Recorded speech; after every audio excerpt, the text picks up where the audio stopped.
કેમ રડે છે તું? રડું નહીં તો શું કરું પપ્પા? રડું નહીં તો શું કરું? સુશાંત આજે તમને કેવું કેવું સંભળાવતા હતા અને હું કઈ ના બોલી શકી પપ્પા, કઈ ના બોલી શકી. દરેક વાતમાં કહેતી આવી છું કે હું છું ને, હું છું ને. ઘર હું સાચવીશ, દુકાન હું સાચવીશ, પરિસ્થિતિ હું સાચવીશ. પણ આજે મારા શબ્દોને પણ ન સાચવી શકી પપ્પા, મારા શબ્દોને પણ ન સાચવી શકી. આઈ એમ સોરી પપ્પા. સુશાંત વતી માફી હું માંગુ છું.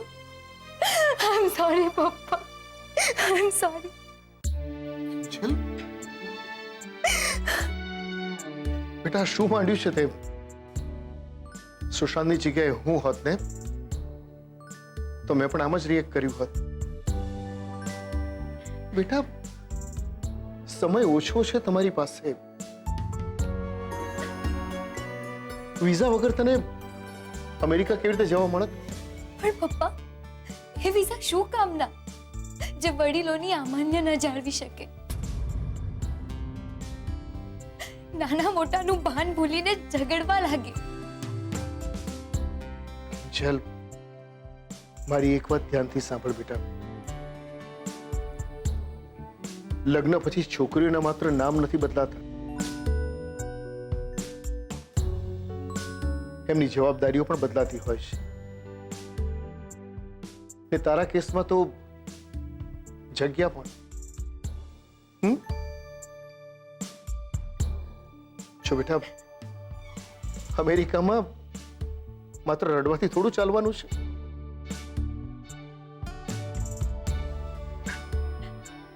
માટે રડવાનું બંધ, માત્ર સ્માઈલ.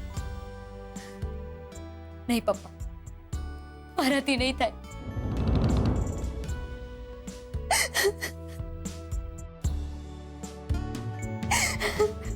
ખીચલ બેટા, મને એમ કે મારી દીકરીને હું વધારે ઓળખું કે તું? બેટા, આ ઘર, દુકાન, પરિસ્થિતિ મને કોણ સંભાળશે? કે જો મને તું જ ને બેટા.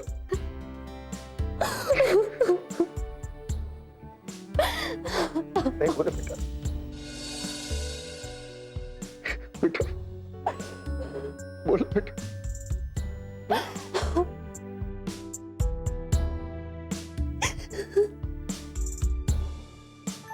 હું છું ને પપ્પા.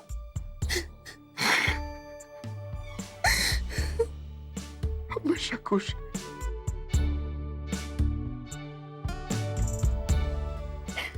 समझ, खुश रहजे बेटा.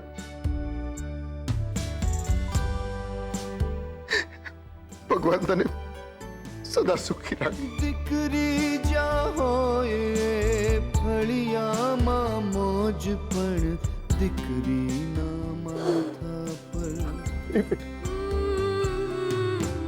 દીકરીના માથા પર મણમણનો બોજ છે.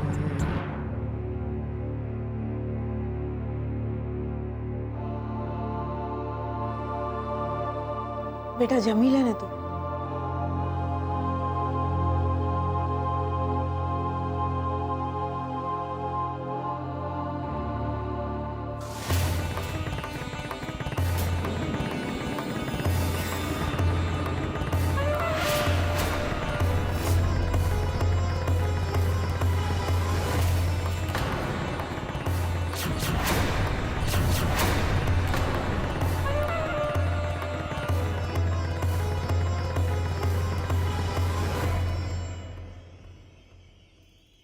શું થયું? જમને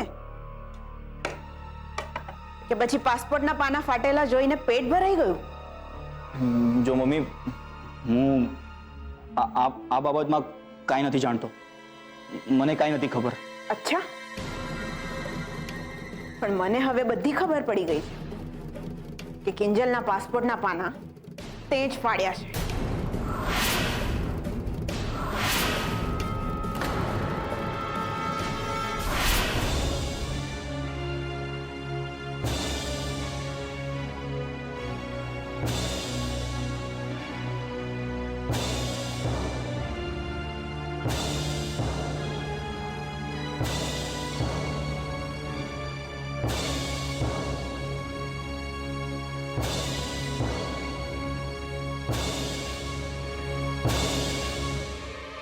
કાગળિયા છે ને?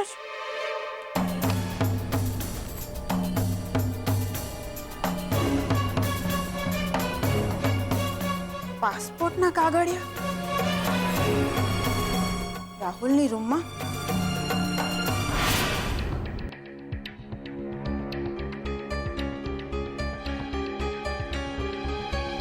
તને એમ કે કોઈને ખબર નહીં પડે. કદાચ ખબર પડી પણ ના હોત.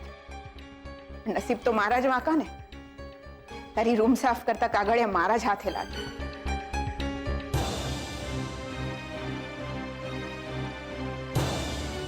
બોલ રાહુલ, તે શું કામ આવું કર્યું? જવાબ આપ મને. જવાબ આપ, નહીં તો હમણાં ને હમણાં કાગળિયા મોહનભાઈના ઘરે લઈ જાઉં છું. મમ્મી પ્લીઝ મને ધમકીઓ આપવાનું બંધ કર. ને તું મને એમ કે તને મારી વિરુદ્ધ જોવામાં શું મજા આવે છે? મને મજા આવે છે?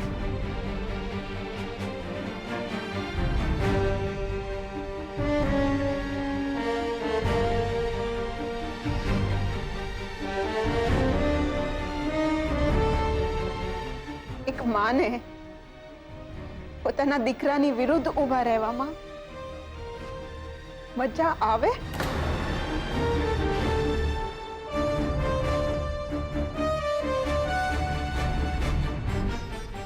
અરે, તારે તો તારી બહેનોની પડખે ઊભા રહેવું જોઈએ. એ હોશિયાર છે તો એમની પાસેથી હોશિયારી શીખવી જોઈએ. જવાબદાર છે તો જવાબદારી માથે લેતા શીખવું જોઈએ. મમ્મી તારું આ ભાષણ આપવાનું બંધ કર.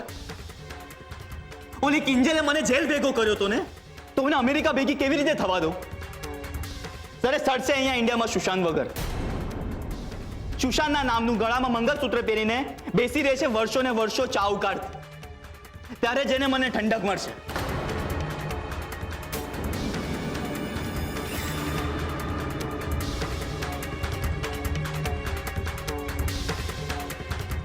નહીં મળે.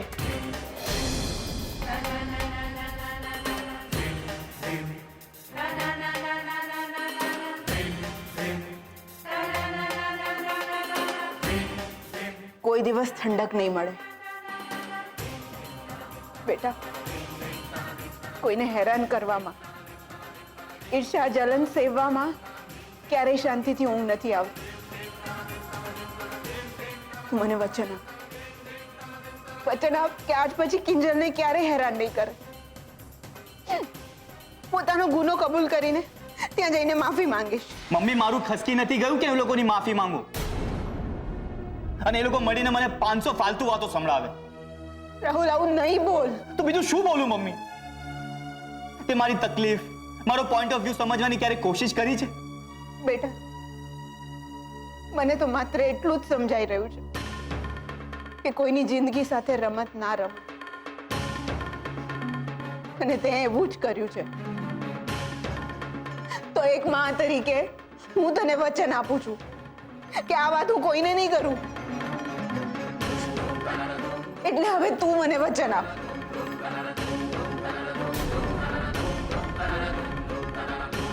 વચન આપ કે આજ પછી તું ફક્ત ને ફક્ત નોકરી અને કામ પર ધ્યાન આપીશ.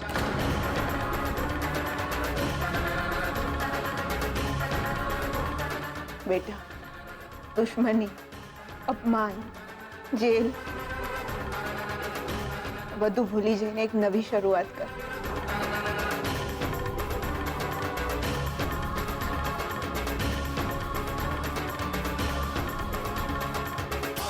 વચન આપ, નહીં તો મજબૂરીમાં આ કાગળિયા હું મોહનભાઈના ઘરે લઈ જઈશ.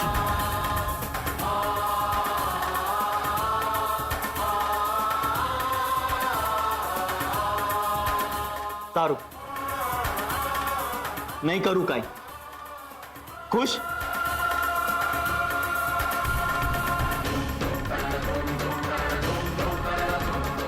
મારું સમજુ દીકરો.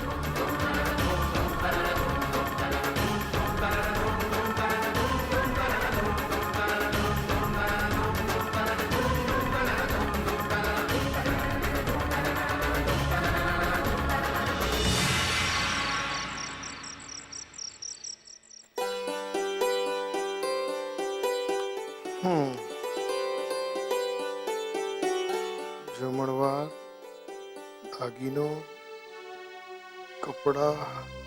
ઓહો, હજી તો લિસ્ટ લાંબુ થતું જાય છે. હા, શાંતિથી એકવાર બેસીને પાછું જોવું પડશે. કિંજલના પપ્પા, હું શું કહેતી હતી કે અરે ધ્યાન ક્યાં છે તમારું કે હજુ સુધી વીસી અને લોનની વાતમાં જ અટવાયેલા છો? અરે મીરા, હજી એક લિસ્ટ બનાવી રહ્યો છું આ અંદાજિત ખર્ચાનું. તમે બાને પૂછ્યું? એક રફ લિસ્ટ તો તૈયાર થઈ જવા દે, પછી પૂછું છું બાને.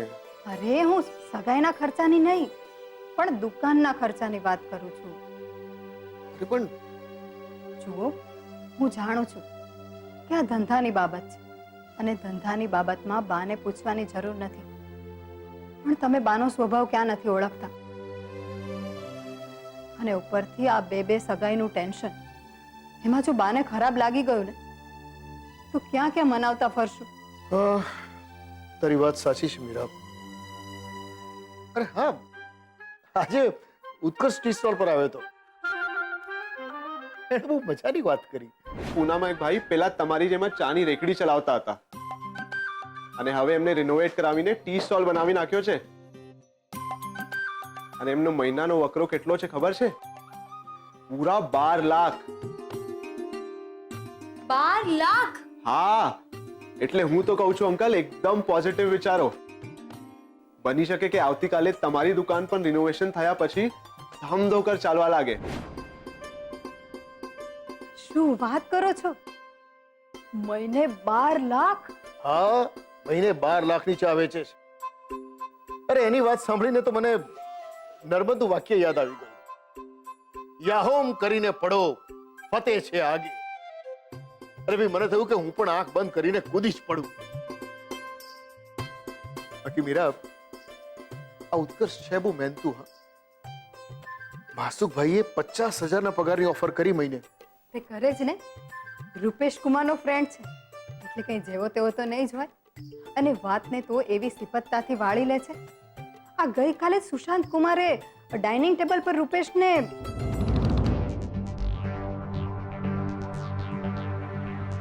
રૂપેશનો શું મીરા? તો પછી તમે કરો છો શું? ના એટલે તમારો કોઈ બીજો કારોબાર હશે ને? ફેક્ટરી, દુકાન, કન્સલ્ટન્સી એટસેટ્રા? ના, હું આ બધામાંથી કંઈ જ નથી કરતો. ને વધુ સ્પષ્ટ શબ્દોમાં જણાવું ને તો હું અત્યારે કંઈ જ નથી કરતો. એટલે અત્યારે તમે કંઈ જ નથી કરતા? એટલે કે તમે અત્યારે તમારા પપ્પાના પૈસે જીવો છો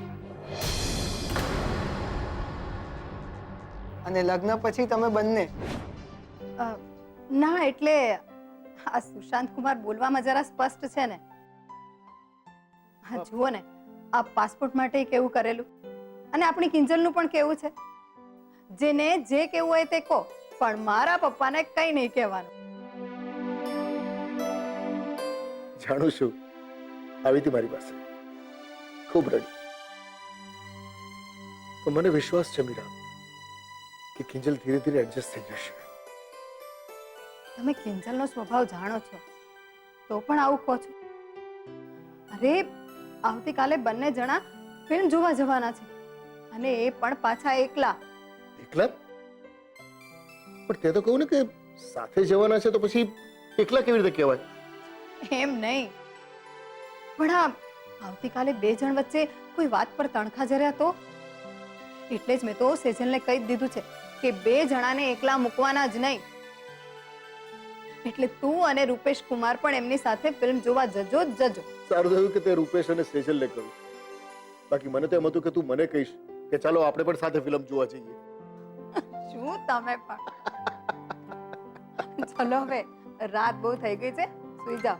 જય શ્રી કૃષ્ણ. હા હા, જય શ્રી કૃષ્ણ ભગવાન.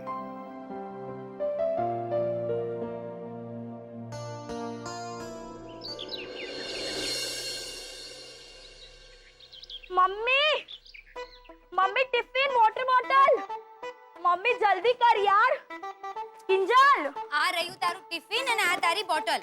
કિંજલ તે મેથ્સ ની બુક આપી ને મને હા હા, બધું જ આપ્યું ચાલ, છે. bye. ચાલો હવે ભાગો સ્કૂલે. ભાગો નહીં બેન ઉડો સોરી માં સોરી હું પાછી આવું ને પછી ખીજાજો. જય શ્રી કૃષ્ણ. પાર તારું ખીજાજો. ઓહો અરે મોહન ક્યાં મરી ગયો? ઓ બાપ રે બાપ. અરે મોહન, બાપ, શું થયું? અરે આ તારું ફૂલ બેટ ફૂલ ઉડાડ રે, મને ઉડાડતી ગઈ અને જો હાથ તોડતી ગઈ મારો. બા બામ લગાડી આપું? કાઈ જરૂર નથી, ભવાની હજુ ખડતલ છે. બાપ, બેસો તો ખરાબ.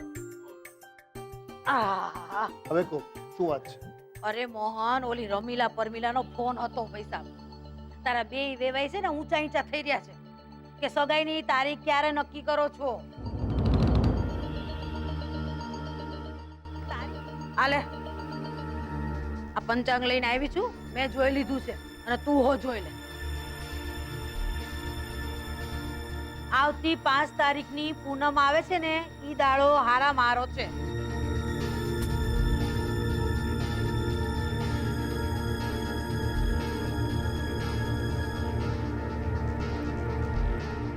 કા ચૂપ કા થઈ ગયા?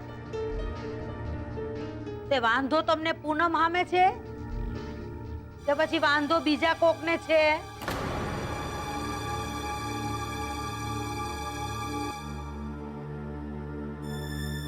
ના ના બા, એવું કઈ નથી.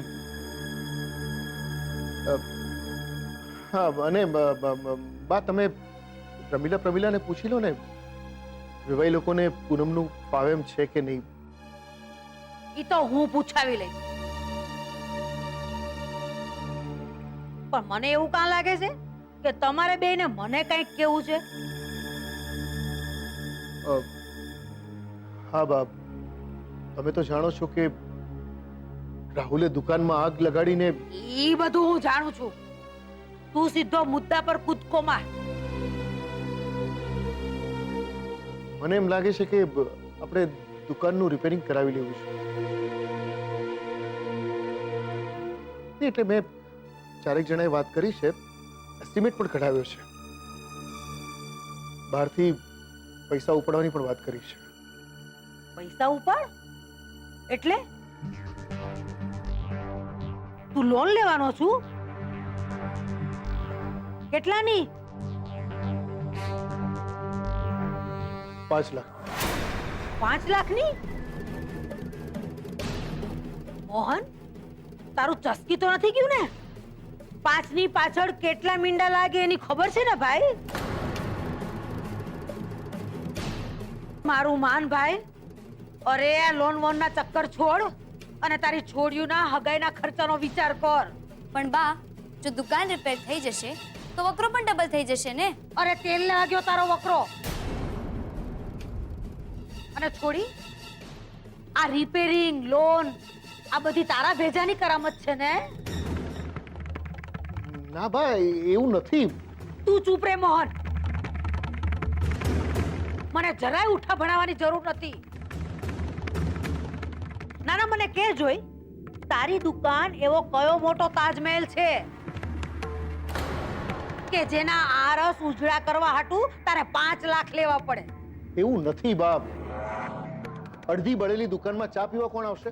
દાખી બાળી રાખ.